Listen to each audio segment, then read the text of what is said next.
अस्सलाम वालेकुम नाजरीन, INE टुडे न्यूज़ में आपका खैर मकदम है। आइए देखते हैं ये तफसीलात। और हमारे रियासत का एक मामला चल रहा है।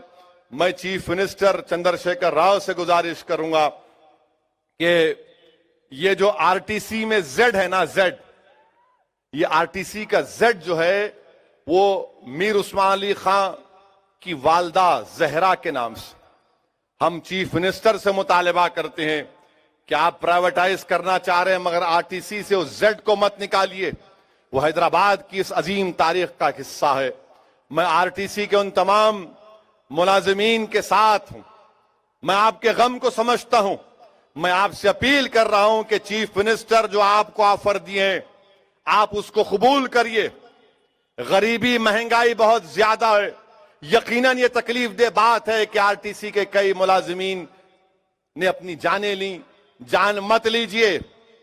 आज चीफ मिनिस्टर ने आपसे जो बात कही है उस पर गौर करिए, उसको कबूल करिए। चीफ मिनिस्टर के साथ बैठिए। वो कोई गैर आदमी नहीं है। आप ये कांग्रेस और बीजेपी के ये जो कोशिशें चल रही हैं, इनके चंगल से आजाद हो जाइए। आपको आकर ये रियासत आपकी है, ये तेलंगाना पर आपका हक है। और जो वजीर आला ने पेशकश की है, मैं उम्मीद करता हूं कि आरटीसी के जिम्मेदारान उसको इखलास के साथ गौर करेंगे। और हम चीफ मिनिस्टर से मुतालबा करते हैं कि आरटीसी में वो जो जेड है, जो जहरा के नाम से, उसको बरकरार रखेंगे, क्योंकि हमको अपनी तारीख को बचाना भी है।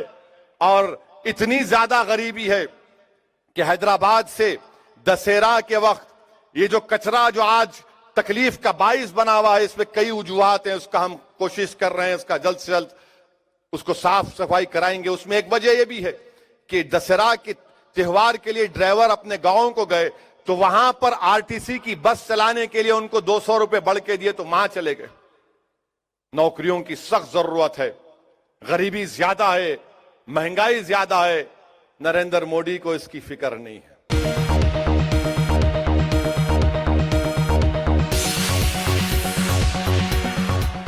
अगर आपने हमारे चैनल को सब्सक्राइब नहीं किया है तो आपको यहाँ सब्सक्राइब बटन दिख रहा है, उसे क्लिक करिए और सब्सक्राइब कीजिए।